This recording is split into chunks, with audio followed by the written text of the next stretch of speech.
So now we're ready to move into Libra, which is a people sign again, an air sign. After we have been down there in the world of tools and methods and getting the job done, now we want to come up for air, literally, and come back in contact with people again. And Libra is a sign of partnership. But it's also a lot more than that. That is, it's more than marriage, it's more than business partnership. It's actually a great number of close, continuing relationships, which are mutual sharing experiences over a period of time, but with an equal. Not a superior or inferior, but someone on your own level. Because this is the essence of air, to communicate ideas and to share them with an idea, with an equal. Someone on your own level, a peer. So Libra includes marriage, and it includes business partnerships.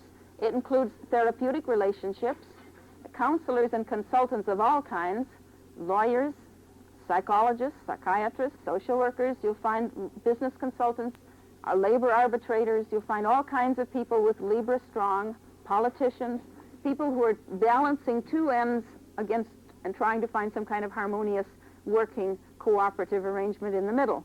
A sign of putting opposite sides together into a working partnership, into some sort of balance. And this is symbolized in the zodiac by the scales, trying to get things evened up.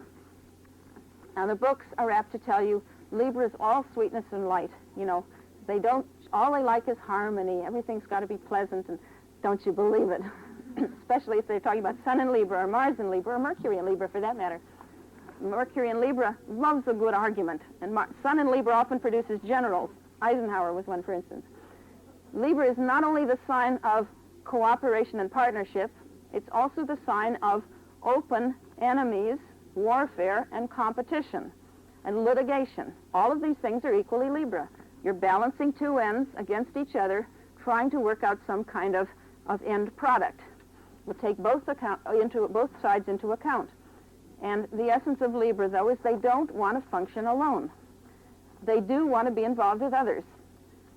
So you remember we had Aries first, the opposite of Libra, and now we're going to see from now on how these opposite sides of our polarities do balance each other, how each of them provides what the other lacks, so that they can form a whole when they are integrated and put together. And Libra needs that other person. They do not want to function alone like Aries. Aries does not care if anybody's around, and I'm not talking about Sun in Aries. I'm talking about Mars in Aries. They don't care if anybody's around as long as they can do what they want to do. But Libra has to have someone, and they will accept competition as preferable to being alone, as long as there's somebody there they can interact with. And planets like Mercury and Mars in Libra love a good debate, or a good argument, or even a good fight sometimes.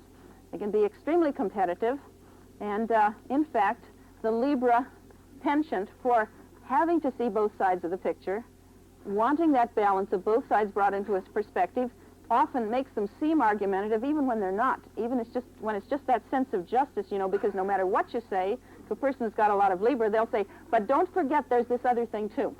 Got to get it into perspective. You got to get both sides out in the picture. So it sounds like they're arguing for things they don't even believe in, because they've got to bring that other side in. So you'll look at both sides. Always remember there's two sides, and every Libra knows it. Now, if you can see how if you had too much Aries, you were totally self-centered. If you have too much Libra, you're equally in trouble, because then you can't make up your mind. And Librans are the greatest fence-sitters in the world, because they look at both sides. They look long and hard, especially if you put some Virgo in there with it. Wow, are they good at it. They can walk around the problem forever. You know, they can analyze it from every single point of view imaginable, and some you never thought of. And in the end, they can't make up their minds, because they see all the weaknesses, all the flaws, and all the assets, too. But in the end, it's a stalemate. They can't decide. So there's nothing like a Virgo-Libra combination for sitting on the fence and thinking about it forever, while somebody else comes along with some Aries and gets it done long before they have made up their mind. But this is an essential part of life, and I hope by now you're beginning to get the idea that to be a whole human being, you need each of these to some degree. You need all of them in balance with the rest. Any one of them or any few of them, you're going to be an incomplete and inadequate human being in some part of life. They're all a part of a full functioning life. So we need that Libra sense of justice and fair play, and harmony with others when they can manage it, better harmony if they can get it, and if not, then competition if necessary. And I once had a chart that fascinated me because this was a girl with a lot of Libra, but she also had very strong Mars, and she was very competitive in one way. She wanted to win and come out on top, and yet she had this strong Libra need not to put the other fellow down, to have fair play, to have balance, and to be liked, to be sharing with others. And she was a crackerjack good tennis player, really good. But she had solved that dilemma by not playing singles, because in a single tennis game with one opponent, she had to beat the other fellow because she had to win. She was competitive enough to have to win. But when she played doubles or played other sports, team sports was all right. Then she could go all out because she was playing for the team and not just for herself. The Libra quality was being satisfied. So they need that involvement with others. They need to work with people and ideas, although you will find some people with strong Libra working in a field of the arts where they have this idea of balance and proportion coming into play.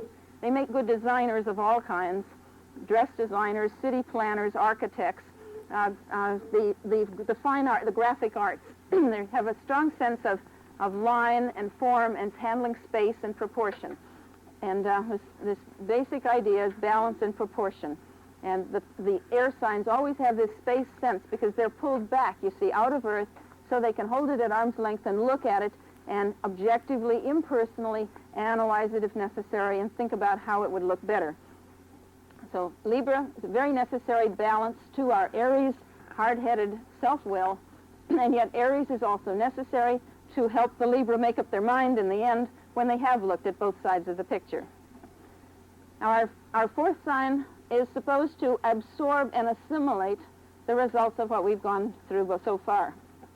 And I want to recap a little bit here in terms of, well, maybe I'll talk just a little about Scorpio first and then